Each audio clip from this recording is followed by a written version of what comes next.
ओम अज्ञानतिमिरान्धस्य ज्ञानाञ्जनशलाकया चक्षुरुन्मिलितं येन तस्मै श्रीगुरुवे नमः। नमो महावदन्याय कृष्ण प्रेम प्रदायते कृष्णाय कृष्ण चैतन्य नामने गौरतुषे नमः। हे कृष्ण करुणा सिंधु दीन बंधो जगतपते गोपेश गोपिका कांत राधा कांत नमोस्तुते। तप्त कांचन गौरांगी राधे वृंदावनेश्वरी वृषभानुसुते देवी प्रणमामि हरिप्रिये। तवैवास्मि ना जीवामि तया बिना इति विज्ञाय राधे त्वं नये मां चरणान्तिकं। गुरुवे गौरचंद्राय राधिकायै तदालये कृष्णाय कृष्ण भक्ताय तद्भक्ताय नमो नमः। वाञ्छाकल्पतरुभ्यश्च कृपा सिन्धुभ्येव च पतितानां पावनेभ्यो वैष्णवेभ्यो नमो नमः। श्री कृष्ण चैतन्य प्रभु नित्यानंद श्री अद्वैत गदाधर शिवासादि श्री गौर भक्त वृंद। हरे कृष्ण कृष्ण कृष्ण हरे हरे हरे राम राम राम हरे हरे। मैं सर्वप्रथम मध्य गुरुपाद में पद्म परमाराध्यतम नित्य प्रविष्ट ओम विष्णुपाद अष्टोत्तर सरस्वती भक्ति वेदांत श्री नारायण गोसाई महाराज मध्य शिक्षा गुरुपाद में पद्म परमाराध्यतम नित्य प्रविष्ट ओम विष्णुपाद अष्टोत्तर श्री भक्ति वेदांत श्री वामन गोसाई महाराज के चरणार बिंद में अनंत अनंत कोटि दंडवत प्रणाम कर उनकी अहित कृपा की वांछा करती हूँ। मैं ग्रंथ राशि चतन शिक्षामृत तदय रचेता ओम विष्णुपाद सत्यन श्री भक्ति ठाकुर के चरण कमल में कोटि कोटि दंडवत प्रणाम कर उनकी अहित कृपा की वांछा करती हूँ। मैं सभी वैष्णवियों के चरण कमलों में यथा योग्य बंदन अभिवादन दंडवत करती हूँ। तो हम रस सामग्री पर चल रहे हैं और हमें बताया गया था कि आलम्बन उद्दीपन। तो भगवान आलम्बन के दो प्रकार हैं, विषय और आश्रय। तो विषय हमारे श्री कृष्ण हैं और आश्रय भक्ति का आश्रय किसने? राधा जी, गुरु जी, भागवत। उद्दीपन भगवान की वंशी को देख करके, पेड़ों को देख करके, मोर के पंख को देख करके हमारे हृदय में भगवान से मिलने की कामना जाग उठती है। वृंदावन जाएंगे, वनों में जाएंगे, उपवनों में जाएंगे और वहाँ जहाँ जाएंगे भगवान की लीला स्थलियों में, तो लीला हमारे हृदय में जागृत हो जाती है और फिर हमें लगता है कि हमें भगवान के दर्शन हो। हम केली खंडी में जाएंगे और अभी तो ये सर्दी समाप्त हो जाएगी तो फिर होली लीला शुरू हो जाएगी भगवान की। भगवान के 12 महीने 13 उत्सव हैं। इस तरह से हमें लगता है कि हम इस संसार में जिस तरह से हम उत्सव भाग लेते हैं, हम नित्य जगत में भी लें। तो जो गुरु वर्ग आते हैं, तो गुरु जी के एग्जाम्पल दिया करते थे कि कोई चीज़ हमें चाहिए चाइना से, लेकिन चाइना में जाना मना है, चीन में जाना मना, लेकिन बीच का क्या सेंटर है? नेपाल। तो नेपाल से हम वो चीज़ ला सकते हैं। उसी प्रकार से गुरुदेव कह रहे हैं कि जो गुरु वर्ग हैं, वैष्णव ठाकुर हैं, वो लोग गोलोक धाम से आते हैं नीचे जगत में और हम लोग की योग्यता नहीं है, फिर भी हम उनसे ये दान ले सकते हैं। कौन सा? कथा का। तो कथाओं के सुनने से हमारा हृदय पवित्र होता है। हमारे हृदय में जैसा जैसा ग्रंथों में हम पढ़ते हैं और हमें बताया भी गया है कि यदि जीवन में सच्चा साधु नहीं मिल रहा है तो ग्रंथ को ही सबसे बड़ा अपना संगी मानो। ग्रंथ के पढ़ने से सब कुछ हो जाएगा। तो इस तरह से अभी हम लोगों का ग्रंथ का साथ है और हमें बहुत महत्वपूर्ण चीज़ें बताई जा रही है। तो हृदय रस स्वरूप कैसे होगा? क्योंकि रस हमारे हृदय में है लेकिन उद्दीप्त नहीं हुआ है। कल भी बताया गया था कि होता है धूमायित, थोड़ी देर के लिए आता है चला जाता है, लेकिन उसके बाद फिर ज्वलित होता है, थोड़ा चलता है, दीप्त स्वदीप्त सुदीप्त हो जाता है, फिर अच्छी प्रकार से फिर 10-12 घंटा यानी काफ़ी समय तक रहता है। ऐसे रघुनाथ दास गोस्वामी को कुछ होश नहीं था, 1.5 घंटे ही वो सोते थे। वो भी इसलिए सोते थे कि उसमें भी भगवान के दर्शन उनको स्वप्न में होते थे। हम लोगों को दर्शन होंगे संसार के जितना भी कूड़ा कबाड़ा है। और ऐसे एक बार पूछा भी गया था कि महाराज जी इतना भजन करते हैं तो संसार की इतनी सब चीज़ें क्यों दिखाई देती हैं? तो गुरुदेव कह रहे थे कि कितने ही जन्मों से हमने जाने क्या क्या किया होता है, कहाँ का हमारा अटैचमेंट होता है, कहाँ का हमारी आसक्ति होती है, कहाँ का क्या क्या होता है, तो वही हमको दिखाई देता है। लेकिन धीरे धीरे भजन करने से, भजन करना छोड़ दिया तो ये छूट जाएगा।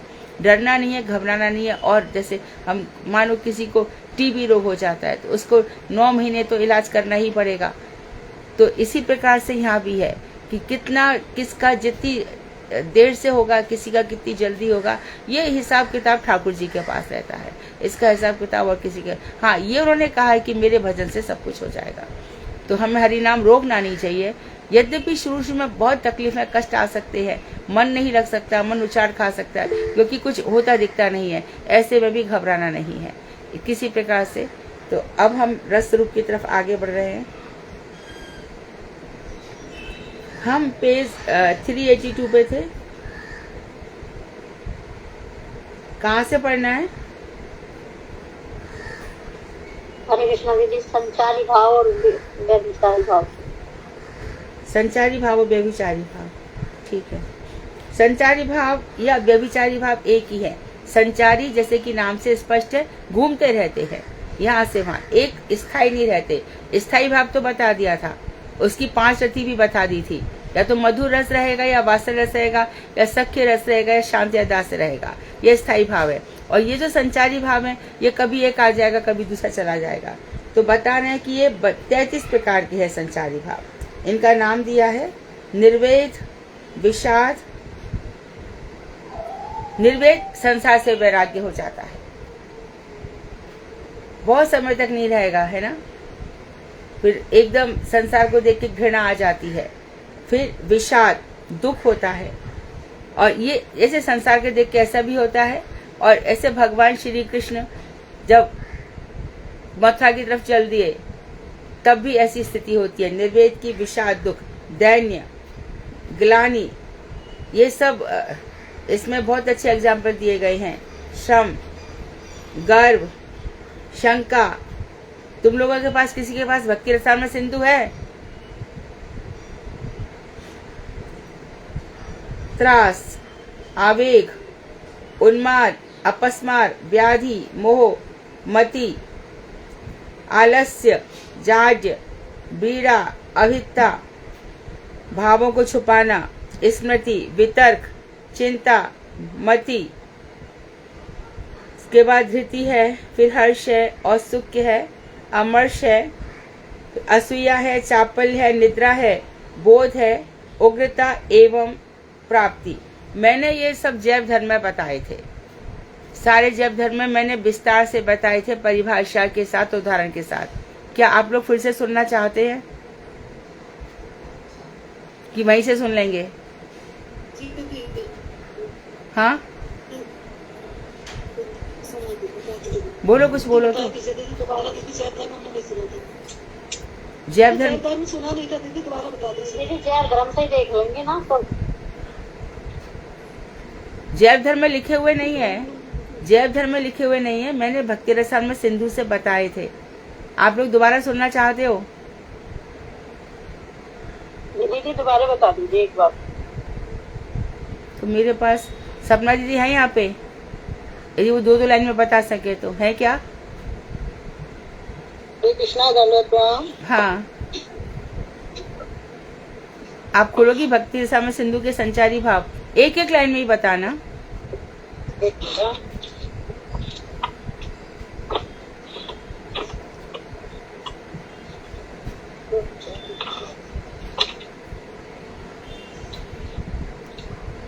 आप निकालो, जब निकल जाए तब बताना, है ना। तो ये सभी भाव बता रहे, या तो कभी अकेले या कभी अन्य भावों के साथ मिलकर स्थायी भाव रूपा जो रति है, उसको रसावस्था तक पहुंचाने में सहायता करते हैं। तो इसकी डेफिनेशन जो पृष्ठ बना रहे हैं, ध्यान दें। संचारी भाव क्या करते हैं? संचारी भाव या तो कोई अकेले भाव आ जाता है, या 2, 3, 5, 7 भाव भी हमारे साथ आ सकते हैं। तो ये मिल मिला करके क्या करते हैं, जो हमारे स्थायी भाव है, 5 प्रकार की, 5 जो रति हैं। तो स्थायी भाव जो 5 रति हैं, वही शांत, दास, सख्य, वात्सल्य, ये सब रट जाना चाहिए। उसको फिर इनको लेकर के हम रसावस्था तक पहुंचने में ये हमारी सहायता करते हैं। विशेष आभिमुख्य के साथ स्थायी भावों के प्रति विचरण करने से इन्हें व्यभिचारी भाव कहा जाता है। आभिमुख्य मतलब सम्मुख रहकर, उसकी तरफ बढ़कर, ऐसे स्थायी भावों के प्रति। तो ये क्या करते हैं, मानो निर्वेद है। अब उसमें जब भक्ति रसायन में सिंधु में आप विस्तार से पढ़ोगे ना, तो उसमें देखोगे कि वात्सल है, वात्सल रस में जैसे निर्वेद है। जब पूतना का वध हुआ तो यशोदा जी को एकदम कैसे कैसे भाव आए होंगे, तो वो रस अवस्था तक पहुंच जाता है, मधुर रस। इसी प्रकार से किशोरी जी का हृदय जब भगवान श्री कृष्ण चंद्रावली इत्यादि से मिलाते हैं, तो इनके हृदय में किस प्रकार का, तो उनको कभी कभी आत्मग्लानि भी होती है किशोरी जी को। तो वो क्या कहती हैं, कैसे बोलती हैं? विफल रूप नव यौवन मेरा, जो ना उन्हें यह भाए। ये मेरा रूप, ये मेरा यौवन श्री कृष्ण को अच्छा ही लगता, तो उनको ग्लानि हो जाती है। तो ये सब मधुर रस तक पहुंचाते हैं। आपको मिला है क्या? हाँ, मिल गया। हाँ, निर्वेद का बोल दीजिए। हाँ, निर्वेद का बोलते हैं। श्री कृष्ण के काली देह में कूद जाने पर एक रमणी माता यशोदा से कहती है, हे गृह कुटुम्बिनी यशोदे, हाय अनेक जन्म के पुण्य रहित इस शरीर को पालन करने से हमें अब क्या लाभ। आओ विषाग्नि से ढकते हुए काली में कूद जाते हैं। निर्वेद मतलब वैराग्य। जब तो तुम लोग चाहो तो पॉइंट भी लिख सकते हो हमेशा के लिए। निर्वेद का अर्थ है वैराग्य। लीला लिख लो, कालिय मर्दन में गोपियों का, जो मातृ स्थानीय गोपियां हैं, माता के स्थान के यशोदा रोहिणी के अनुगत्य में ये जो गोपियां हैं, विशेष रूप से ईश्वर के अनुगत्य में, उनको निर्वेद वैराग्य हो जाता है कि कृष्ण के बिना इस जीवन को धारण करने से क्या लाभ। आगे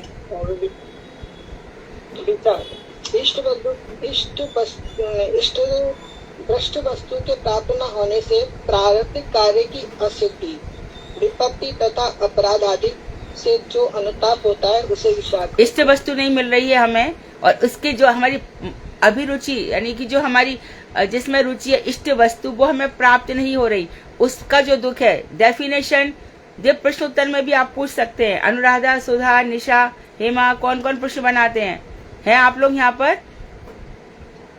कौन है इधर? हरे कृष्णा दीदी, दंडवत प्रणाम। हाँ, मैं हूँ दीदी। हाँ, तो सुधा इसका आप लिख लीजिए कि जो विषाद है वो क्या है, हमें इष्ट वस्तु प्राप्त नहीं हो रही है।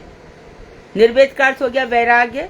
कालिय मर्दन में जब गोपियों को मातृ स्थानीय माता, जो माता का भाव है, उनको कहा कि कृष्ण के बिना जीवन रखने से क्या लाभ है। और दूसरा हो गया विषाद, गहरा दुख, अत्यंत गहरा दुख। जब इष्ट वस्तु की प्राप्ति नहीं होती है, कोई विपत्ति आती है, तब विषाद होता है। उदाहरण बता दीजिए संक्षेप में।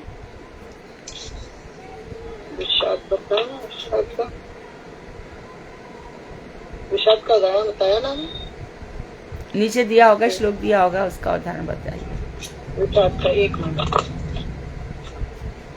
से इष्ट वस्तु की अप्राप्ति जनित विषाद का उदाहरण है।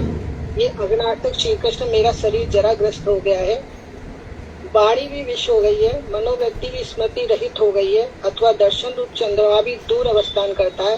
हाय, अभी तक आपके भजन में रुचि का अवसर भी मुझे प्राप्त नहीं हुआ। हाँ, दुख ये हो रहा है कि मैं वृद्धावस्था हो गई, मेरी दिखाई भी देना बंद हो गया है, कुछ समझ में भी नहीं आ रहा है, फिर भी मुझे आपका दर्शन नहीं हो रहा। मैं वृद्धावस्था तक पहुंच गया, मेरी इंद्रियां अब काम नहीं करती हैं, ये विषाद है। ठीक है, विषाद भी कई प्रकार के। अब दैन्य बोल दीजिए, दैन्य की परिभाषा ऐसे फटाफट। हाँ, दुख, त्रास या अपराध आदि से अपने को निकृष्ट मानना। हाँ, कोई हमसे अपराध हो जाता है और समझ से हम इतने निम्न हैं, इतने गिरे हुए हैं हम, तो उसको दैन्य भाव कहते हैं। जैसे कि रूप गोस्वामी का संसार में देखते हैं कि उनको देखो, वो कितनी ऊंची अवस्था में रूप मंजरी हैं, पर हमको क्या सिखाया उन्होंने, जाकर के महाप्रभु के सामने एकदम दंते तृणधरी, एकदम जैसे कोई ऐसे करके बैठ जा रहे हैं। क्यों? कि मैंने मिलेच्छों के यहाँ पर, मिलेच्छों के यहाँ का मैंने अन्न खाया, मिलेच्छों के यहाँ पे मैंने नौकरी करी, तो ऐसे दैन्य भाव है। इतना दैन्य भाव था कि जगन्नाथ जी के मंदिर तक में जाते नहीं थे, कि हम ऐसे है कि हम रास्ते में भी कैसे जाएं। तो लोगों को इतना अपराध करके भी अपने अंदर दैन्य भाव आता ही नहीं है। तो ये बहुत इंपॉर्टेंट है रस में दैन्य भाव। उदाहरण बताइए। दैन्य हो गया अपराध होने पर जो भाव आता है, उसको दैन्य कहते हैं। उदाहरण है कि श्रीमद् भागवतम दैन्य का श्री कृष्ण मुचकुंद को वरदान देने के बाद बोले, तुम भोग्य वस्तुओं को का जाकर भोग करो, केवल मुक्ति तुम्हारे हाथ में है ही। अब तब मुकुंद जन मुचकुंद कृष्ण चरणों में पकड़कर प्रार्थना करने लगे, हे प्रभु, कर्म फल से मैं चिरकाल से पीड़ित हूँ, उस कर्म फल जनित वासनाओं से संतप्त हूँ, तथापि मेरे 6 इंद्रियां रूप शत्रु तृष्णा रहित नहीं हुए। सौभाग्यवश कुछ शांति प्राप्त कर मैंने आपके अभय अशोक और अमृत स्वरूप चरण कमलों को प्राप्त किया है। हे शरणागत पाल, हे परमात्मा, हे स्वामी, आपद में पड़े मेरी आप रक्षा कीजिए। हाँ, तो जब काल यवन वहां पर पहुंच गया था और भगवान उसको सीधे वहां पर ले गए जहाँ देवताओं के साथ युद्ध करके, भागवत की कथा सब जानते हैं, मुचुकुंद सोए हुए थे।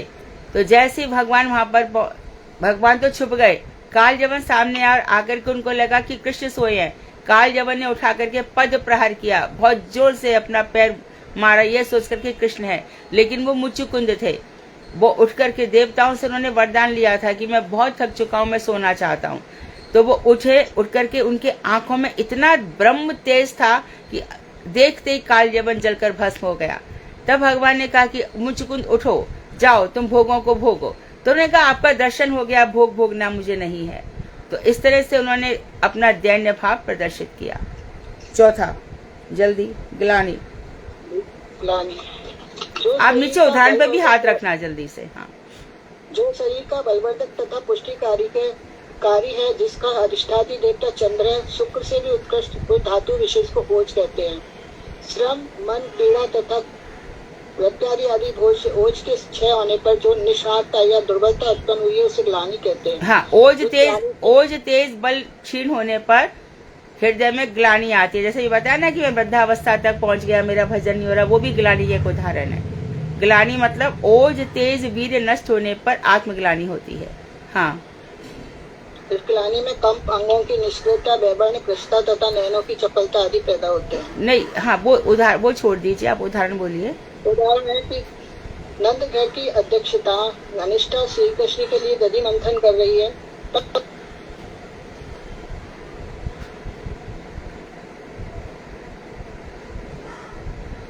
आवाज नहीं आ रही आपकी।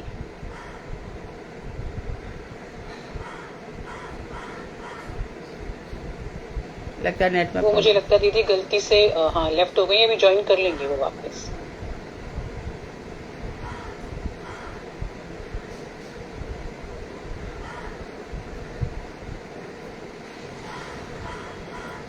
उनको फील भी हो रहा है कि नहीं पता नहीं।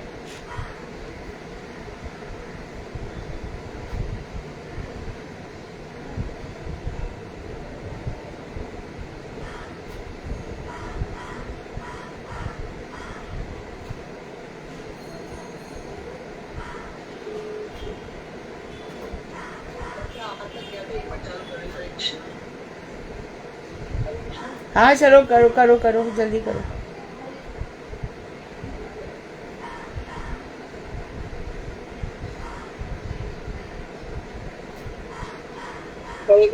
हाँ, ग्लानि का बोला ना, अभी वापस से बोलो उसको। तब क्या बोला था आपने? हाँ, धनिष्ठा कृष्ण के लिए दधि मंथन कर रही है, तब उसके हाथों में जो मणि में उज्जवल कंकड़ते हुए थोड़े थोड़े हिल रहे थे और श्री कृष्ण गुणगान से उसके होठी मानो नृत्य कर रहे थे। वो उसके मन में आया कि मैं श्री कृष्ण के गुण गा रही हूँ। कहीं मेरी सास ने सुन लिया तो ऐसी आशंका से उसके नेत्र चपल उठे और दधि कलश को मंथन करते तो धनिष्ठा कृष्ण के दधि मंथन कर रही है। उसने कंगन पहन रखे हैं, कंगन में मड़िया जड़ी हुई है और मड़ियों में कृष्ण का प्रतिबिंब आ रहा है। तो उसकी चूड़ियां खनक रही है। उसको लगता है कि मैं कृष्ण का खूब गुणगान करूं, परंतु मेरी सास के कारण उसके नेत्र डर गए, वो कर नहीं पाई, इसके लिए उसको आत्मग्लानि होने लगी। नेक्स्ट, श्रम होगा। श्रम आगे पीछे दिया है क्या? हाँ, श्रम है, श्रम। हाँ, परिश्रम। हाँ, परिश्रम। पथ भ्रमण, नृत्य तथा भ्रमण आदि जनित जो खेद होता है उसे श्रम कहते हैं। श्रम में निद्रा, श्वेत, अंग टूटना। भगवान श्री कृष्ण के साथ जब किशोरी जी या गोपियां रमण करती हैं, उसमें जो थक जाती है उसको श्रम कहा गया है। इसका उदाहरण है, मटकी तोड़ने के अपराध करके श्री कृष्ण भाग रहे हैं। ब्रजराजी यशोदा रानी पुत्र के पीछे पीछे ब्रजांगना ब्रज के आंगन में भाग रही है, उससे उनके केश खुल गए। ये श्रम है, ठीक है, स्पष्ट है सबको? क्लियर हो रहा है ना सबको कि नहीं? बोलते भी नहीं है कोई। तो दीदी हो रहा है, दीदी हो रहा है दीदी। तो करें 33 के आगे, आप समझ लेंगे। अभी कौन सा? एक मिनट, करना है कि समझ लेंगे आगे आप? हाँ दीदी जैसे ये 24 है, रति इसका क्या है दीदी? रति जो है जैसे कि यशोदा को प्रेम है कृष्ण से, है ना, सब 500 प्रकार की रति, तो 500 प्रकार की रति के श्रम का उदाहरण आएगा।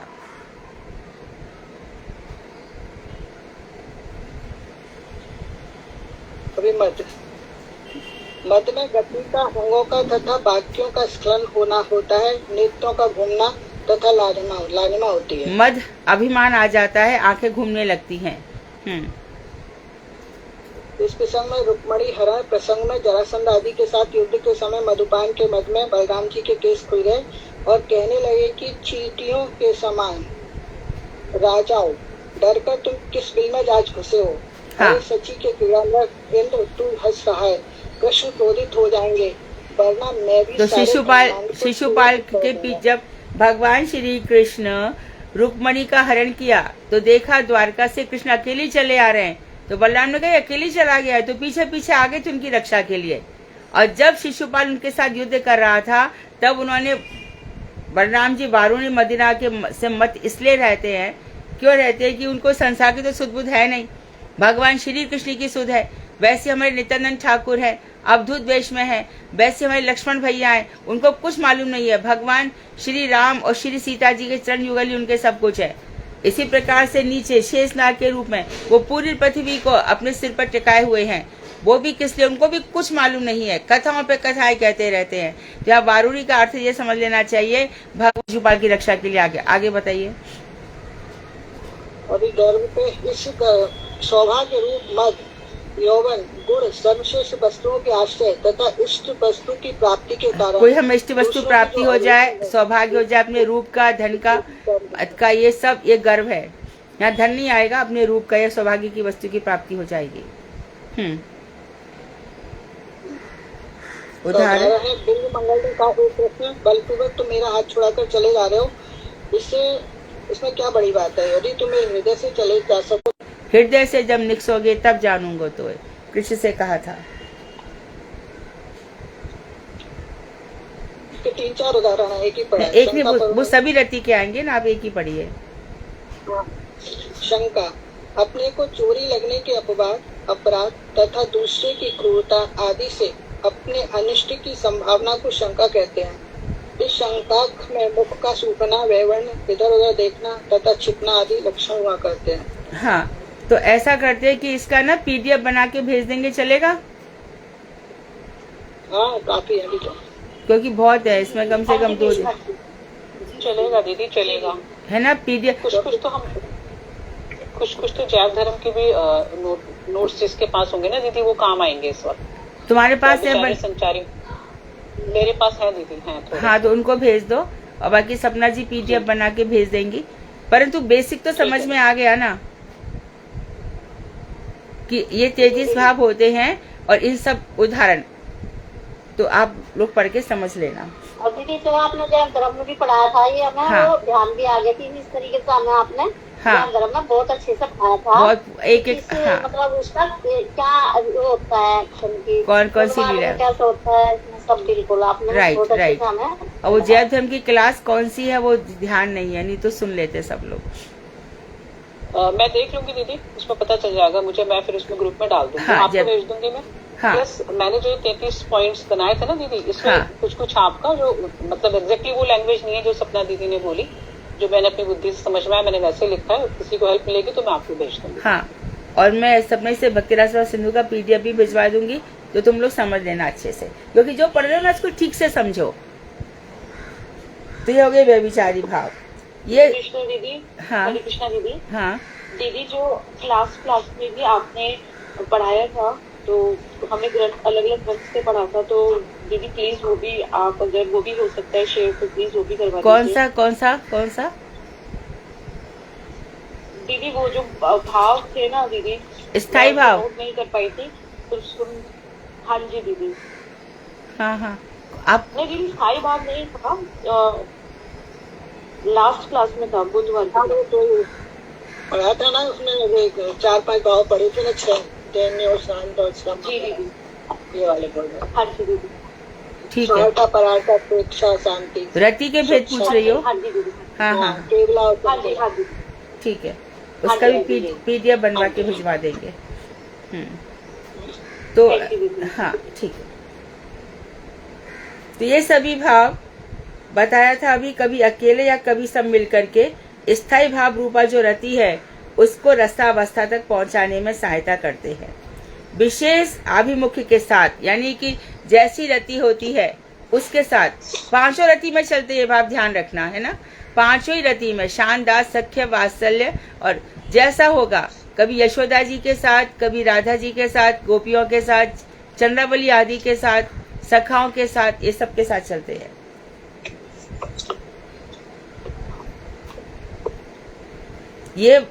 ये वाक्य भू नेत्रादि भोय चलना, नेत्रादि अंग तथा सत्वोत्पन्न अनुभावों के द्वारा सूचित होते हैं। तो ये हमें कैसे मालूम पड़ जाता है? जब कोई वचन बोलता है, वाक्यों से पता चलता है कि इसके अंदर कौन सा व्यभिचारी भाव है। ये प्राय करके भक्तों में तो नहीं मिलेंगे, ये जो कृष्ण के परिकर हैं, ब्रजवासी जन है, उनमें दिखाई देते हैं। अनुभाव यहाँ पे दिख जाएंगे। कल बताया था ना, नृत्य, गीत, विलुंठन, तनुमोचन इत्यादि यहाँ पे दिख जाते हैं, परंतु संचारी भाव प्राय करके ब्रज के परिकर में होते हैं। उद्धव इत्यादि में भी देखे जा सकते हैं। तो भौं व चलाना, भ्रू, नेत्रादि अंग तथा सत उत्पन्न अनुभाव जो 13 थे उनके द्वारा सूचित हो जाते हैं। ये सभी सप्त गौर रति की तरह मुख्य रति को पुष्ट करते हैं। उन सातों रति को, जैसे सातों रति मुख्य रति को पुष्ट करती हैं, इसी प्रकार से संचारी भाव भी मुख्य जो 5 रति हैं उनको पुष्ट करते हैं।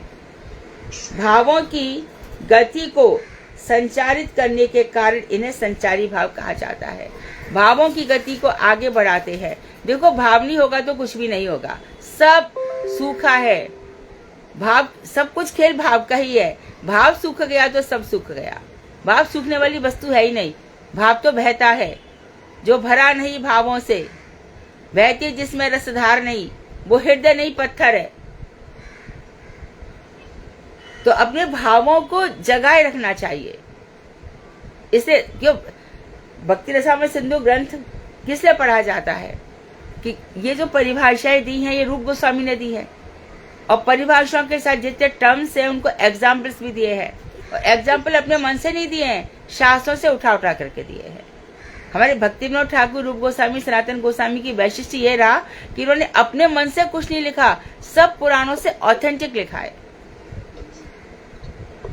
हमारे यहाँ से भक्ति रसामृत सिंधु निकलने ही वाला था। मेरे विचार से हम आधे से ज्यादा काम कर चुके थे, पर गुरुदेव अस्वस्थ लीला कर गए तो इसकी वजह से रोक देना पड़ा। परंतु हम सोच रहे हैं कि इसको निकाल भी दिया जाए। हम आधे से ज्यादा काम हो चुका था। तो परिभाषाएं और उदाहरण, भक्ति रसामृत सिंधु और उज्ज्वल निर्मली 2 ग्रंथ कैसे हैं जिनमें परिभाषाएं दी गई हैं उदाहरणों के साथ। ये बेसिक तो आपको समझ में आ ही गया होगा। अब आगे देखो, जो महाभाव है जिसमें मात्र ये संचारी भाव में सब में देखे जा सकेंगे, लेकिन प्लस जो महाभाव है वो तो मात्र किशोरी जी का है। देखो, जीव और भगवान दोनों ही रस के आस्वादक है। अब इस चीज को बहुत गहराई से समझो, ये मुख्य बात है, ये मुख्य पॉइंट है। 1000 टाइम अपने हृदय में बैठा लो। रस के आस्वादक दोनों ही हैं, जीव और भगवान। यदि रस आ गया जीव को भक्ति में, तो फिर वो आस्वादन करता है और भगवान भी आस्वादन करते हैं। आते आते गोपाल तो अपनी उपनिषद में कहते हैं कि ठीक है, तुम लोग मुझे प्रसाद दे रहे हो, तुम लोग मुझे माल्यार्पण कर रहे हो, मेरी आरती कर रहे हो, मुझको पुष्प चढ़ा रहे हो, मुझे तुलसी जी दे रहे हो, ठीक है, मैं बहुत प्रसन्न हूँ, बहुत प्रसन्न हूँ। लेकिन जब तुम मुझे गोपाल मंत्र से रो रो कर मुझे पुकारते हो, उससे ज्यादा मैं प्रसन्न होता हूँ। तो जीव भी जब उस अवस्था तक पहुंच जाता है तो उसे भी उसमें रस आने लगता है, और वो रस इतना बढ़ जाता है कि वो छोड़ना नहीं चाहता, संसार छूट जाता है। वो कुछ भी नहीं छोड़ता, छूट जाता है। अब देखोगे हृदय में विचार करके कि अभी 5-10 साल पहले तक हमें दूरदर्शन, टीवी चैनल, मोबाइल पे रील्स, इंस्टाग्राम सब बहुत अच्छे लगते थे, अब घृणा आती है। छोड़ा कि छूट गया। पहले अच्छा लगता था, होटल जा रहे हैं और यहाँ वहाँ विदेश घूमना है, इधर विधर सब अच्छा लगता था। अब देखते हो कि नहीं, वृंदावन के अतिरिक्त कहीं और मन नहीं करता जाने का। ये कौन कर रहा है? ये सब आपके मंत्र कर रहे हैं। ये मंत्र का प्रोसेस ऐसा ही है। जितना अधिक संबंध के साथ 5 प्रकार की रति है, जो मुख्य 5 प्रकार की रति है, इन संबंध के साथ जो नाम भज रहा है उसका ऐसा होना स्वाभाविक है। नहीं होता तो आश्चर्य की बात है। पहले ऐसा लगता था कि ये होना आश्चर्य की बात है। अरे तुम्हें जिम्मेदारी नहीं पता, तुम्हें घर संसार की जिम्मेदारी नहीं पता, ये नहीं। तो वहां पे पता चला कि अरे महाराज अम्बरीश का राज तो सब मंत्री लोग चला रहे हैं, ब्राह्मण लोग चला रहे हैं, और उन्होंने अपने को भगवान ने सौंप दिया, भगवान ने अपना चक्र उनको सौंप दिया, जाओ मेरा चक्र मेरी तुम्हारी रक्षा कर रहा है।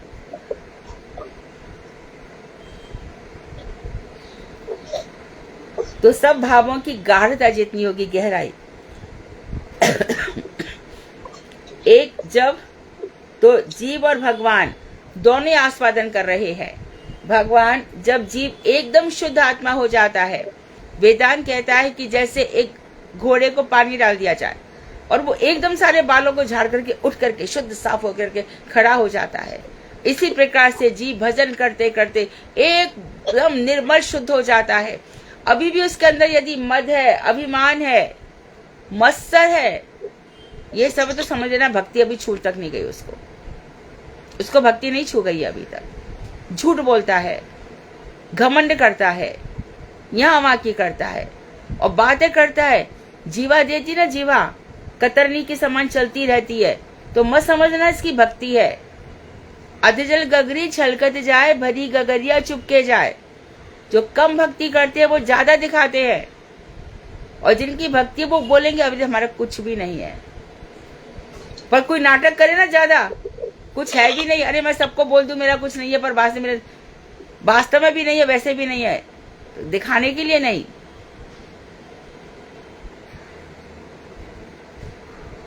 जब जीव आस्वादक है तब भगवान आस्वाद्य है। जीव इंजॉयर है, जीव भगवान का खूब आनंद ले रहा है। अब ऐसे के साथ भगवान की खूब वार्तालाप चलता है, खूब उनसे बात होती है, खूब अच्छे तरीके से। ना तो कृष्ण उनके बिना रह पाते हैं, ना वो कृष्ण के बिना। द्वारकाधीश मंदिर में वहीं का ट्रस्ट चोरी करके ले गया, लाखों तो भक्त जाते हैं, कहीं तो कुछ होता नहीं है। लेकिन वहां पे क्या हो गया? वहां पे क्या हो गया कि अंधा कर दिया ट्रस्ट को,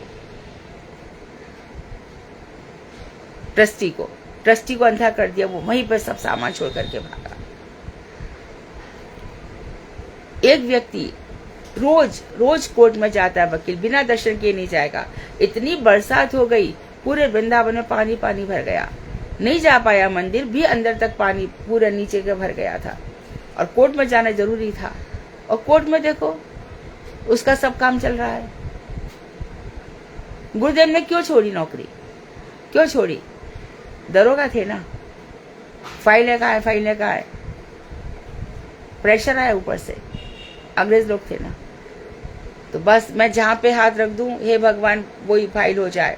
कितना ढूंढा ढाड़ी चल रही थी, और गुरुदेव ने जहां पे हाथ रखा वही फाइल मिल गई। तो महाराज जी बोले कि इतना आम जरा सा लिया और इतना बड़ा काम हो गया, तो आस्वादन शुरू हो गया ना भगवान का, क्योंकि वहां से कृपा दिख रही है, रियलाइजेशन दिख रहा है। और जब सुबह नाइट ड्यूटी है और भजन करते करते उनको होश ही नहीं रहा, एकदम माला चल रही है, जब में बिल्कुल सुध-बुध खो गए, तो देखा कि कोई आ गया और साइन करके लिख गया, ही शुड बी प्रमोटेड, उसको प्रमोशन दिया जाना चाहिए। महाराज जी के आके लिख गया। महाराज जी बोले इतना भगवान मेरे लिए करते हैं, त्याग दिया सब कुछ, चले आए। तो कौन कर रहा है ये सब? ना महाराज ने किया, ना इनके गुरु ने किया, ना किसने किया। मंत्र, महामंत्र जो आपको दिए गए हैं, जिनको आप जपना छोड़ छोड़ के यहां आप परिश्रम करके इधर उधर भागते रहते हो सारे टाइम। इनमें स्थित हो जाओ, प्रतिष्ठित हो जाओ। देखो आचार्यों की जीवनी हम क्यों पढ़ते हैं, हमें पहले ये देखना पड़ेगा कि इनको भक्ति सिद्ध कैसे हुई, क्या करते थे ये लोग।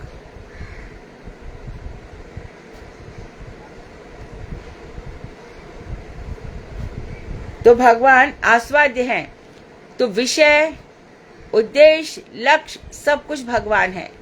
क्या था शबरी को इतने साल उसने निकाल दिए। रोज झाड़ू लगाती है और रोज जाती है वृक्षों को देख करके, जड़ बेरी देख कर, जहां बेर है, कौन सी वृक्ष के बेर उत्तम है।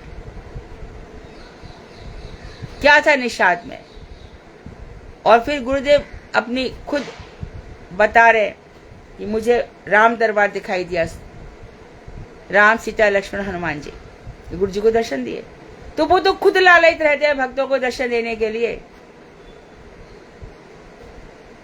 हमारी भक्ति में ही कमी है यदि हम आगे नहीं बढ़ पा रहे तो भगवान आस्वाद्य हैं। और जब भगवान ही आस्वादक है तब जीव आस्वाद्य है। और कभी कभी भगवान जीव के साथ बड़ी लीला करते हैं। भगवान आस्वादक करते हैं, जीव आस्वाद्य हो जाता है। तो यहाँ पर बता रहे हैं प्रत्युत, बल्कि रस ही आस्वाद्य वस्तु है। तो ले जीव और इसके छोड़ दो, हम तो कहते हैं कि रस ही, दोनों ही रस का आनंद लो, जीव भी लो भगवान भी लो। हम रासलीला देखने जाते हैं, छोटी छोटी किशोरी जी रास सिंहासन पर बैठी रहती हैं और वहां पर जाती हैं ब्रजराज कुमार को बुलाने के लिए, हे ब्रजराज कुमार रास मंडल में पधारो, रास का समय हो गया है। जीव वहां से उठ नहीं पाता। इसी प्रकार से मानो कभी बंशी बज गई, ऐसी मानो भगवान की ऐसी कृपा रही। मैं इसलिए भी कुछ कुछ चीजें बताती हूँ कि तुम लोग के अंदर उद्दीपना हो। इसीलिए हम लोग गोवर्धन जा रहे थे। अच्छा, रात की परिक्रमा थी क्योंकि गर्मी का समय था, तो रात की परिक्रमा है तो थोड़ी सी आंख लग गई। सुबह का 4 बज रहा होगा, 10-15 मिनट के लिए आंख लग गई। तो वहां पर एक बहुत व्यक्ति बैठे हुए थे। 4 बजे आंख लगी होगी, 4:30 बजे हम उठ गए होंगे। तो और वहीं पर जमीन पर ही सो गए थे उधर ही साइड में। तो 4:30 बजे एक व्यक्ति इतनी सुंदर वंशी बजा रहे थे, आज भी कानों में वो आवाज गूंजती है। तब से तो एकदम पक्की बात हो गई भाई कि कन्हैया की वंशी 4 बजे के बाद शुरू हो ही जाती है। फिर दूसरा उदाहरण देखा कि राधा रमन लाल जी में, जब हम वृंदावन में थे, हम गुरुदेव हमारी भागवत कर रहे थे, तब की बात है। तो रोज मन करता था कि राधा रमन लाल जी के दर्शन करें। तो एक बार थोड़ी सी देर हो गई तो कैसे हम भागे, वंशी से ठाकुर जी को उठाया जाता है, वंशी वादन से। तो जो भगवान की वंशी है, मेरी दादी कहती थी आज भी बज रही है, सर्वत्र बज रही है, हमको सुनाई नहीं पड़ती। क्योंकि सुनाई तो ये पड़ रहा है ना, कितना मन में काम क्रोध मतलब सब दुनिया भर का कचरा भरा पड़ा है। कितनी जिम्मेदारियां, मेरे को ये करना है, वो करना है, ये सब करने, वो करना, सब करने। ये छोड़ी ना जाए, छूटने लग जाए धीरे धीरे सब।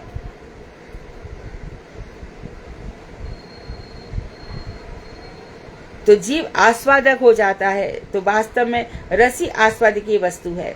रस की प्रक्रिया रस का प्रोसेस ही, आस्वादन और चेतन वस्तु ही इसका आस्वादक है।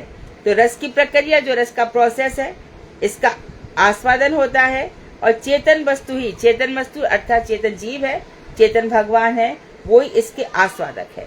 तो रस की जो प्रक्रिया है, मधुर रस, शांत रस, इसके आस्वादक दोनों हैं, जीव भी और भगवान भी। भगवान खुद जीवों को साथ लेकर के रहते हैं, अपने धाम में बुला लेते हैं, अपने साथ रखते हैं। रस नित्य है, एक दफे रस आ गया ये डूब जाएगा, ऐसा नहीं होगा। कुछ तो मिलता है ना, जब सब कुछ छूट जाता है। तो अब भैया आजकल तो ये रसास्वादन करते हैं। क्या करते हैं, गूंगे का गुड़ है, कुछ बताते नहीं है, अंदर ही अंदर इनको बड़ा रसास्वादन रहता है। कैसे पता चलता है? अरे दिन रात हम सोच रहे हैं कि वो सो गए होंगे, पता चला कि 3 बजे उठकर तो भजन चल रहा है। आंखों से अग्नि अश्रुधारा बह रही है। कितने हमारे वैष्णव ठाकुर है, भगवान की सेवा करिए।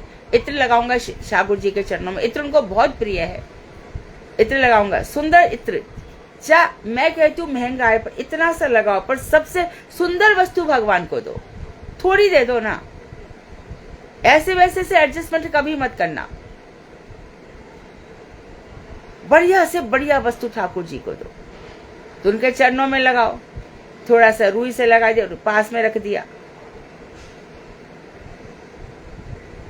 तो मेरे गिरिराज जी को तो मैं इत्र लगाती हूँ, थोड़ा गर्मी में लगा, तो इतना पसीना आता है उनको। तो मैं कहती हूँ फिर क्या करूं? तो फिर बोलते कि मेरे चरणों के पास ही रख दे। तो उनको एकदम छलछला आता है पसीना, तो इत्र उनको बहुत पसंद है।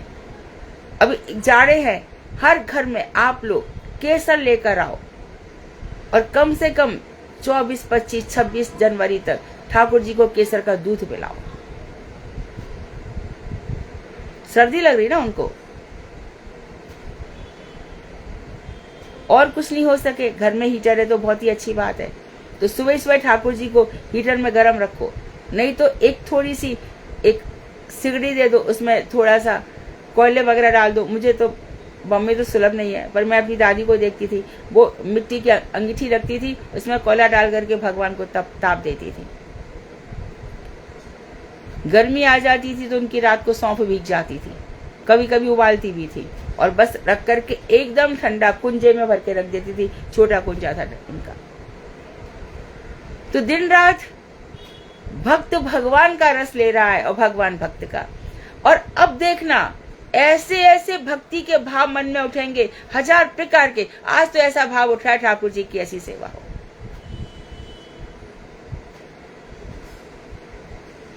तो तुम्हारे जे यथा माम प्रपद्यन्ते तांस तथा भजामहे हम। तुम जैसा मुझे भजोगे मैं वैसा ही भजूंगा। तो रस की प्रक्रिया ही आस्वादन और चेतन वस्तु है। और आस्वाद रस नित्य अखंड, कभी टूटता नहीं, अचिंत्य, चिंतन से परे है। ये सब बातें आज ऐसी लग रही हैं, पर जब रियलाइज करोगे तब अचिंत्य हो जाएंगी।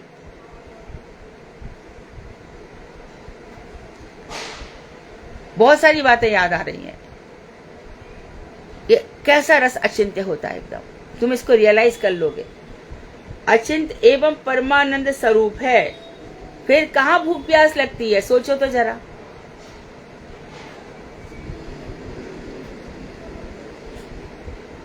शुद्ध रति से महाभाव तक रस ऊर्ध्वगत होता है।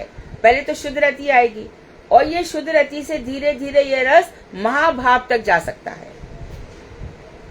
शुद्ध रति की निकृष्ट गति में यह रस जड़गत और पर्यंत मोह पर्यंत विकृत होता है। और जब ये शुद्ध रति नहीं होती है, तो जब शुद्ध रति की जो निकृष्ट अवस्था है, तो हम ये जो रस है वो जड़ वस्तु में होता है, और यह कहाँ तक चला जाता है, मोह पर्यंत तक विकृत होता है। रस का बिगड़ा हुआ स्वरूप हम देखते हैं। एक तो व्यक्ति होता है स्वस्थ, एक होता है विकार, बुखार। विकार ही बुखार कहलाता है। बुखार शब्द जो है उर्दू का है, हमें विकारग्रस्त हो गए हैं, अर्थात शरीर अस्वस्थ हो गया है। तो स्वस्थ यदि होगा तो रस महाभाव तक पहुंचेगा, और निकृष्ट रस में मोह हो जाएगा। वही सब जो हम करते ना, मेरा बेटा, मेरी बेटी, मेरा घर, मेरा ये, मेरा वो, मेरा पति, ये सब, मेरी पत्नी, ये सब जो है, इनको बार बार क्या कहना है, जितने भी हमारे नाते रिश्तेदार हैं, हम मोह तक, यानी कि कहाँ से शुरू होता है, प्रेम से मोह में पड़ गए हैं। जैसे कि हमारे भरत जी, लीला दिखाई, मेरी जरा सी हिरण में आसक्ति क्या हो गई, मेरा तो जीवन ही बर्बाद हो गया। फिर नेक्स्ट जीवन जब भरत बनकर आए, जड़ भरत बनकर, कोई चीज नहीं करते हैं, ना किसी का सुनते हैं, ना कुछ। माँ बाप बहुत सिखाते हैं, तो कर्मकांडी ब्राह्मण बना के रख देंगे मुझे। अरे त्रिपदा ब्याहरीति के साथ गायत्री बोलना सीख, जा पहले कुल्ला करके आ। तो नहीं करते थे, पहले खाते थे। जानबूझ करके जड़ता की जड़ उन्होंने अभिनय किया, क्योंकि फिर से वो नहीं चाहते थे कि मेरी आसक्ति हो, फिर से संसार के लोग मुझे प्रतिष्ठा में डाल देंगे, मेरा सम्मान कर देंगे और मेरा जीवन ही बर्बाद हो जाएगा। प्रतिष्ठा भी तो मनुष्य को खत्म कर देती है, लेकिन प्रतिष्ठा को लोग क्या कहेंगे, लोग क्या कहेंगे। अरे लोगों के लिए जी रहा है क्या?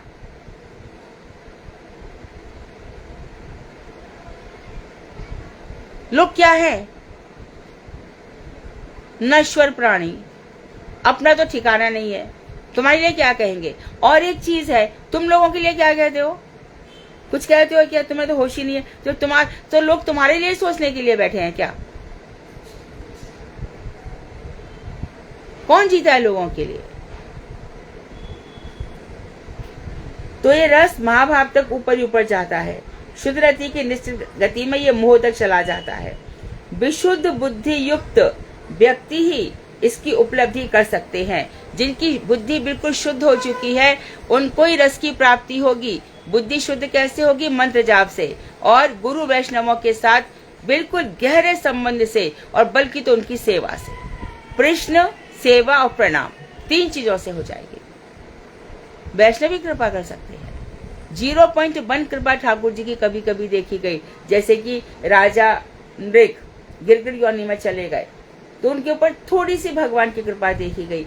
अदरवाइज सब जगह वैष्णव कृपा से ही होता है, होगा नहीं आगे। केवल युक्ति द्वारा रस तत्व की अनुभूति प्राप्त नहीं होती। अटकलें लगाओगे यहाँ वहां का, सब कितना सारा बखेड़ा है, कितनी बुद्धि लगानी पड़ती है। सहज हो जाओ ना, एकदम नेचुरल हो जाओ। हाँ तो हाँ, नहीं तो नहीं। उसके साथ मैं ऐसा करूंगी तो फिर वो मेरे साथ ऐसा करेगा, फिर मैं ऐसा करूंगी तो मेरे साथ ऐसा करेगा। ये सब युक्तियों से ब्रस की उपलब्धि नहीं होगी। तो भैया ऐसा सौदा कौन करेगा जिसमें हानि है? क्या करें युक्ति लगा के? ठाकुर जी जैसे रखेंगे रहेंगे। अब वहां पे तुमको ये करना है, वो करना है। एक मानो बहुत बड़ा फंक्शन है, बहुत बड़ा फंक्शन का आयोजन हो गया, वहां से इतने पैसे लेने, वहां इतने देने, वहां ये करना, वहां ये चुप लगाना, वहां ये करना, ये करना। ये कौन बुद्धि लगाता है ऐसी? ठाकुर जी में छोड़ दो, कितना बढ़िया कार्यक्रम होता है।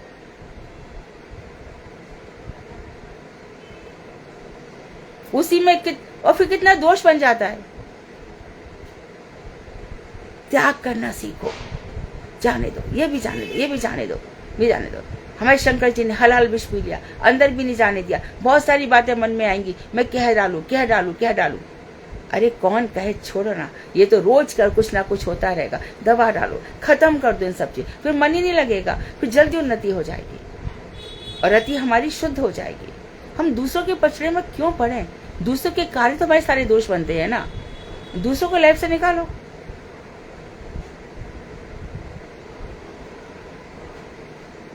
तो वो कह रहे हैं युक्ति द्वारा चित्त रस अनुभूत होना तो दूर रहे। अरे इसको तो जल रस भी समझा नहीं जा सकता। युक्तियों से तुम जल रस का भी आस्वादन नहीं कर सकते।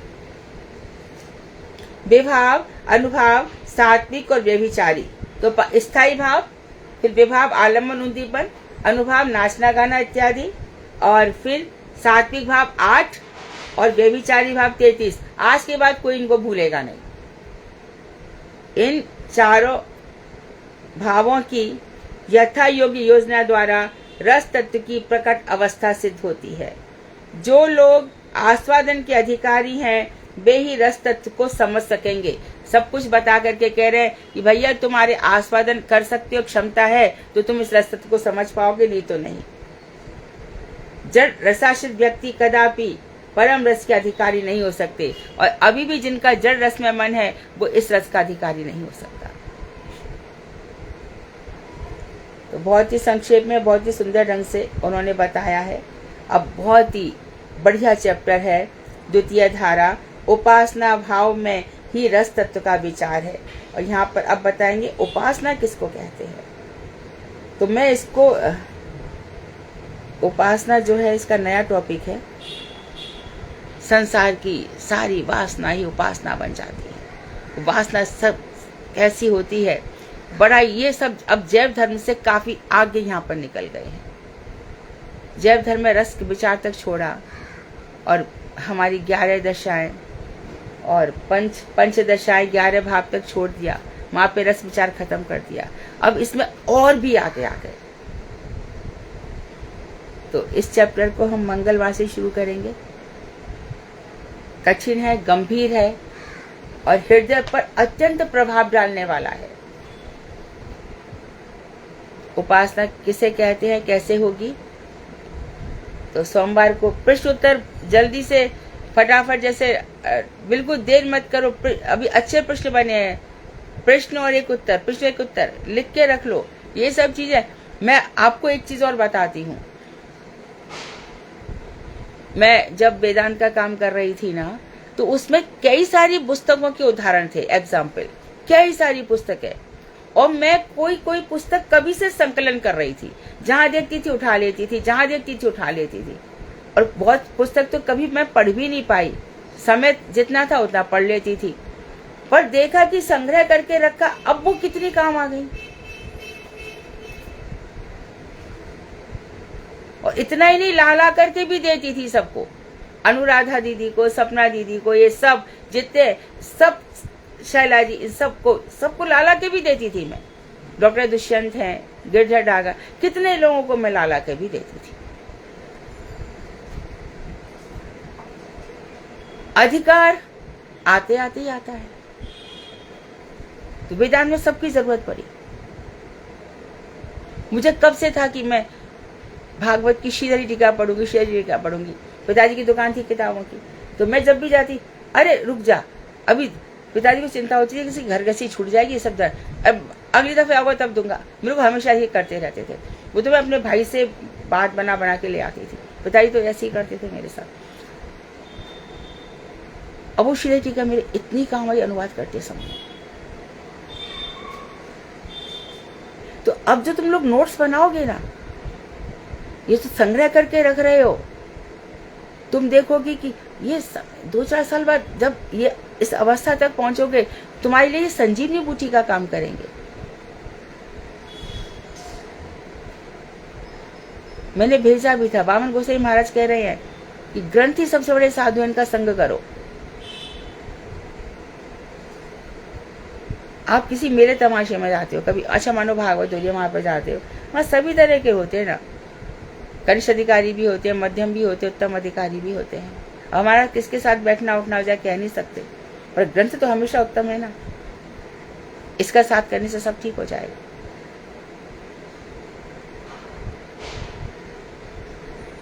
तो इस बात को गंभीरता पूर्वक, तो प्रश्न उत्तर होंगे, फटाफट अच्छे प्रश्नों के उत्तर अपने तैयार करो और तुम्हारा रस प्रकरण मजबूत हो जाएगा। तो यहाँ पे हमने देखा कि जैव धर्म में बहुत लंबा चला था, काफी दिनों तक चला था। और यदि YouTube पर इसने डाले हैं, गहना ने, गौरप्रिया ने डाले हैं, तो उपलब्ध हो तो उनको सुनिए।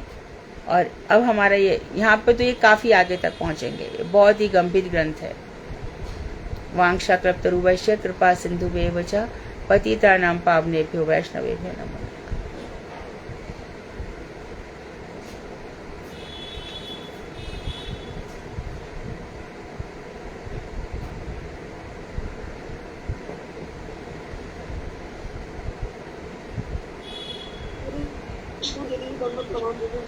दीदी प्रत्युत रस में तो क्या मैंने दीदी प्रत्युत, हाँ, प्रत्युत का क्या बल्कि जीव और भगवान ही नहीं, बल्कि रस ही आस्वाद और आस्वादक है। प्रत्युत माने बल्कि।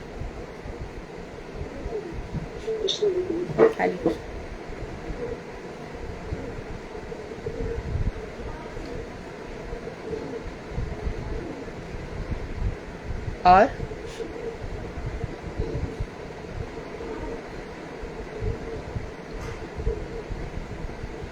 हरे कृष्णा दीदी, दंडवत। हाँ, दंडवत। कोई बात नहीं, मुझे भी हाँ, बोलो एक करके बोलो। दीदी हाँ दीदी, जो 33 प्रकार के संचारी और व्यभिचारी भाव है, इसमें 24th नंबर है धृति, इसका क्या अर्थ? धैर्य। और औत्सुक्य, उत्सुकता। दीदी अमर्ष, अमर्ष कहते हैं असूया को। एक तरह से किसी के साथ हमारा कॉम्पिटिशन जैसा रहता है ना, घृणा मिश्रित मत्सर, उसको अमर्ष कहते हैं। दीदी असूया तो अलग पॉइंट है। हाँ, तो असूया होता है किसी से चिढ़ जाना, नफरत करना, और इसमें अमर्ष में दोनों ही चीजें। जी जी जी। किसी का सह ना पाना, किसी का वर्चस्व ना सह सकना, यह अमर्ष है। किसी के वर्चस्व को ना सह पाना। जी दीदी, थैंक यू। और हरे कृष्णा दीदी, दंडवत प्रणाम। हाँ, दीदी गॉड प्रिया ने सारी क्लासेस डाल दी है, वो वीकेंड्स में डालती है, तो बस अब 4 क्लासेस रह गई आपकी, तो वो भी वो आजकल में डाल देगी। आज वाली क्लास नहीं, मतलब ये वीक की जो 4 क्लासेस है ना, हाँ, वो हाँ। एक साथ डालेगी, आज या कल में डाल देगी। अच्छा, आज भी डाल नहीं पाई है। हाँ हाँ, ठीक है। हाँ जी। और दीदी एक चीज मुझे और पूछनी थी कि श्रीमद् जो भागवत पत्रिका आती है हमारी, तो उसमें आपके पत्र आते हैं, तो मेरा मन कर रहा था कि पत्र जो है वो मैं डाल दूं ग्रुप में। मुझे तो पता ही नहीं आते भी हैं संध्या, मुझे मालूम भी नहीं है। आते हैं दीदी, आते हैं 6, मतलब अभी जो मैं लाई थी उसमें 6ठा पत्र था आपका। बाबू जी भी बता रहे थे, जब हम वृंदावन गए थे ना, तो कहते थे दीदी को, मतलब पत्रों के बारे में जैसे बोले थे, कहते तुम सबको ना थोड़ी प्रेरणा लेनी चाहिए कि तुम सब भी जो मत सोचा करो कि तुम लड़कियां या माताएं हो तो तुम कुछ कर नहीं सकते, मतलब क्योंकि वो उन्होंने शायद 80 के करीब ऐसा कुछ बता रहे थे। गुरुदेव ने काफी लेटर रिस्पॉन्ड किया था और काफी लेटर्स लिखे हैं मुझे। तो हाँ, लिखते थे। मेरे ख्याल से दीदी वही वाले पत्र में बोल रही थी कि मैं ग्रुप में डालो ना, मैं खुद नहीं पढ़ पा रही, मुझसे ले तो लिए इन लोगों ने। तो आप पढ़ लोगे ना फिर। हाँ। इसलिए मैं सोच रही थी 80 पत्र तो मेरे पास है और काफी कुछ खो चुके हैं। 80 पत्र तो है मेरे पास। बहुत ही सुंदर उसमें वो हाँ, मतलब लिखते हैं ना गुरुदेव। आप सोचो तो भी उनके बिना, सोचो मैं कितनी वो हूँ कि वो चलेगा, मैं अभी तक जिंदा हूँ।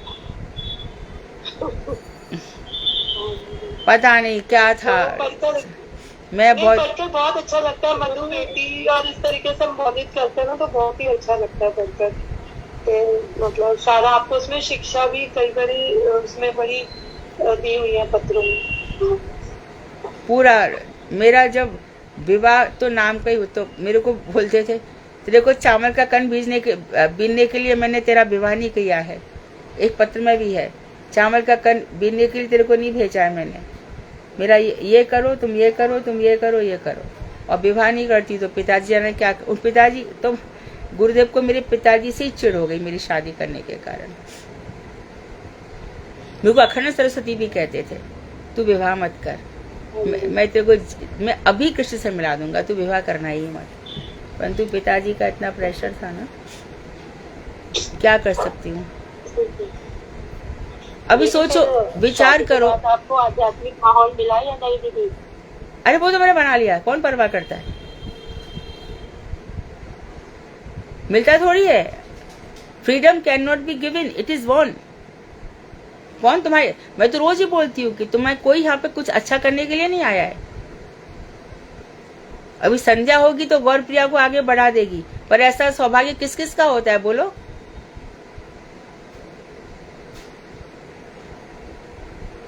ये होता नहीं है। मेरा विवाह हुआ तब कोई मेरे साथ था, ये सब मेरे परिवार के ही लोग हैं। सपना जी, शैला जी, मोहिनी, अनुराधा, ये सब मेरे ही परिवार के लोगों से पूछो क्या होता था। तुम लोगों को तो कुछ भी नहीं है। यदि मेरा सुनोगे ना। हरे कृष्णा। बोलो। नॉर्मल जो होता वो होता था, परंतु गुरुदेव आपको छोड़ गए थे हमारे जैसे जीवों के लिए। बिल्कुल ठीक दीदी, बिल्कुल ठीक। रामदेव जी हनुमान को छोड़ गए जीवों के उद्धार के लिए, ऐसे ही तुमको छोड़ गए। अभी तुमको बहुत कुछ करना है, बहुत लोगों का वो करना है। अभी तो आगे आगे बहुत कुछ करना है। बिल्कुल ठीक कहा आपने दीदी।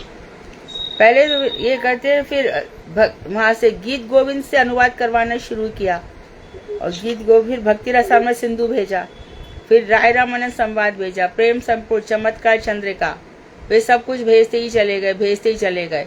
और कोई लिखता था तो गुरुदेव बोले अरे तुम इसका करेक्शन करो। फिर मुझे माधव प्रिया प्रभु और अमर कृष्ण प्रभु सबने कहा दीदी करेक्शन करना छोड़ो, वो लोग इतना आपको रात दिन मेहनत करनी पड़ती है, आप खुद का ही लिखो आप।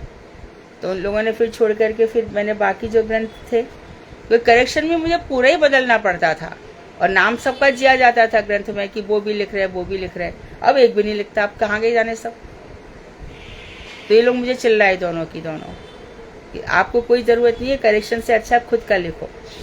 तो फिर गुरुजी को भी बताया गया, गुरुजी बोले ठीक है। तो फिर क्यों वो जाने 80 तो ये लेटर्स हैं जो कि मेरे बहुत कुछ खो चुके हैं, और तीर्थ महाराज के होंगे कम से कम 100 पत्र तो, और क्या ये ईमेल लेटर्स बहुत है ब्रजनाथ प्रभु के, बहुत सारे हैं। तो ऐसा लगता था कि गुरुदेव कहीं जाते थे आते थे, लेकिन छोड़ते नहीं थे, इतनी ही कृपा। शायद बहुत जन्मों से उनके चरणों में पड़ी थी, शायद वहाँ तक आ गई थी मैं कि आप मुझे पद प्रहार करो या मेरा कुछ भी करो, बस इन चरणों से विलग मत करो। तो इस शादी जन्म में कृपा कर दी, या कुछ तो अपने साथ जोड़ के रखा, एक क्षण भी अलग नहीं किया, एक क्षण भी, कितनी भी भीड़ हो, कितना भी कुछ हो। एक बार दिल्ली में बेरी जी के घर पर बैठे थे, तो मेरे को फ़ोन आया था कि मिलने आओ, तो मैं और सपनी हम दोनों ही गए थे। तो वहाँ पे इतना भी नहीं जा सकती थी, कितनी भीड़ थी आगे कि उनके चरणों में प्रणाम कर सकूं। आंख उठा के देखा तो आई गई ऐसे ताली बजा, अपना उन्होंने अपने भाव रिवील कर दिए। दूर से देख करके भी एकदम वो बहुत अद्भुत व्यक्तित्व थे। आज सारा जगत उनकी पूजा कर रहा है, घर घर में उनकी पूजा हो रही है। मेरे विचार से जितना गुरुदेव थे उतने उनके भक्त थे, वो अलग बात है, परंतु उनके आज तस्वीर देखकर न जाने कितने भक्त बन गए हैं।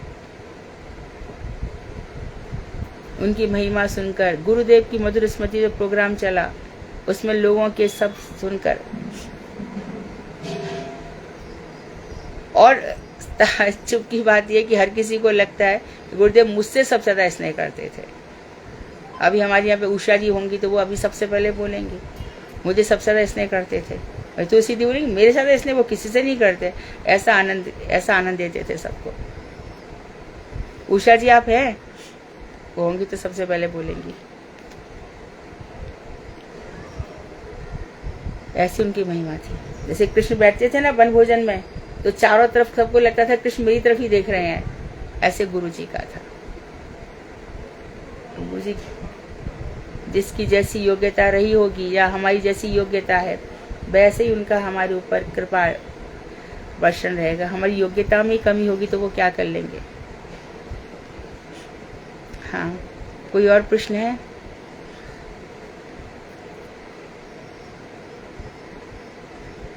चलो, वो कौन सुना रहा था उस दिन? मैं नाम मुझे नहीं मालूम है। भक्ति विनोद ठाकुर का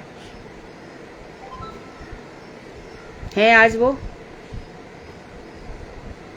नहीं है तो जिनसे आप कह रहे थे कि काई क्या वाचिक जो भजन सुना कौन था वो? अंजलि दीदी। अंजलि सुना। अंजलि है लेकिन है नहीं दीदी मेरे ख्याल से। अच्छा, और कोई और भजन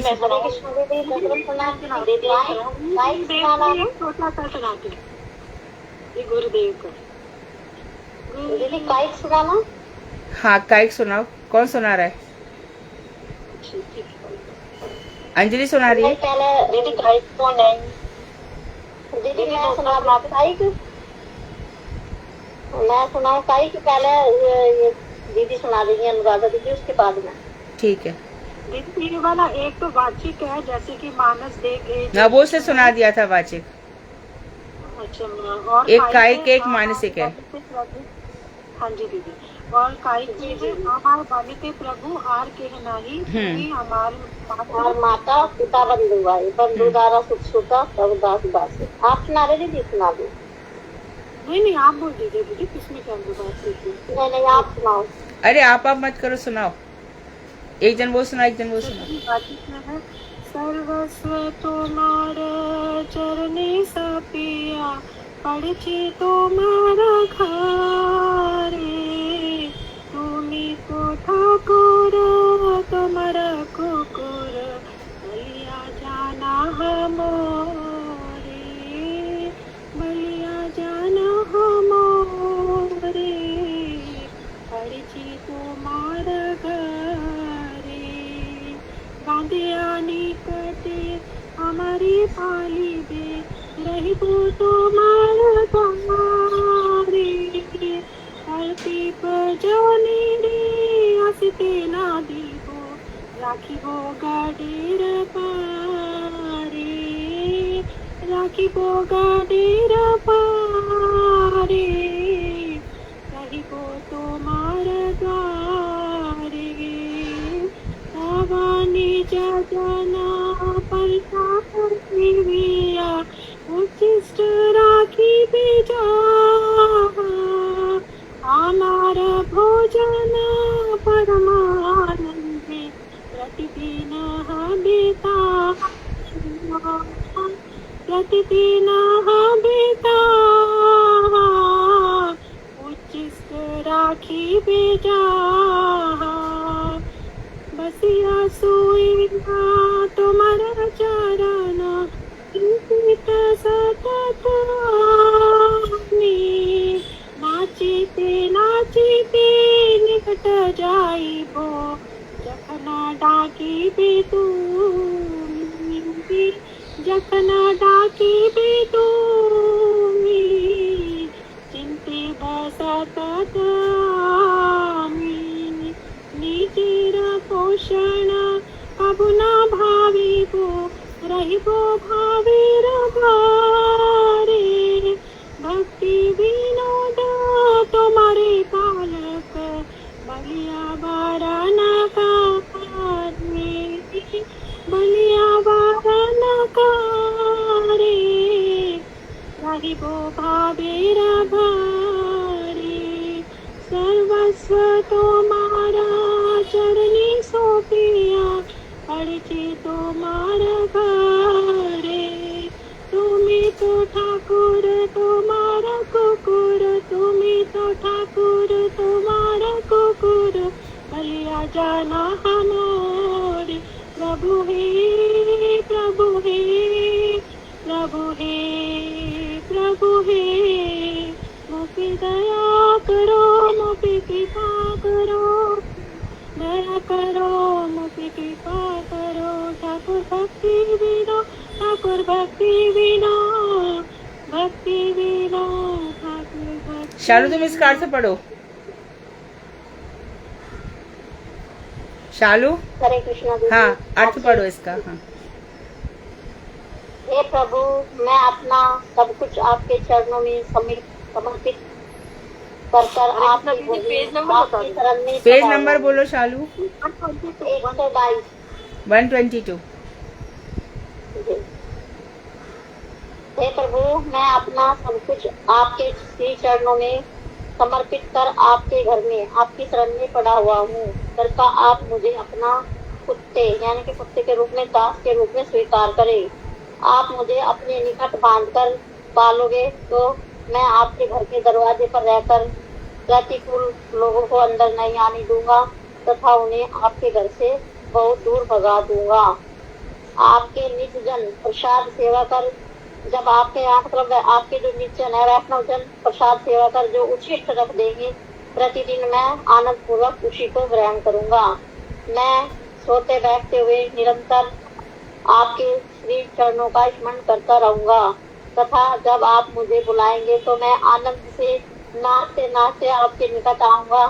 श्री भक्ति विनोद ठाकुर जी कहते हैं, हे प्रभु मैं अपने जीवन का निर्वाह की चिंता न कर सदा भाव विभोर रहूंगा क्योंकि मैंने आपको ही पालक के रूप में वर्ण किया है। हरे कृष्णा दीदी दंडवत। तो अपने को बिल्कुल कह रहे हैं कि मैं आपके दरवाजे का कुत्ते के जैसा मुझे पालन करो, मुझे अपने जीवन के निर्वाह की कोई चिंता नहीं है, आप मेरे पालक हैं। यही सच्ची शरणागति है। हर स्थिति में भगवान हमारी रक्षक है। शरणागति यही है। कल यानी सोमवार को अगला पद सुनाना शरणागति का। कौन सुनाएगा? अच्छे से तैयार करके आना। शरणागति का पद है ना। वांछा कल्पतरुवैश्य कृपा सिंधुवेव च पतितानां पावनेभ्यो वैष्णवी नमः। ये सब चीजों से सीखो, दिल में उतारो। हरे कृष्णा दंडवत। हरे कृष्णा दीदी, अभी आप कह रहे थे कि हमारे मठ से भक्ति रसामृत सिंधु नहीं निकला। नहीं निकला। मुझे याद आ रहा है अपने जैव धर्म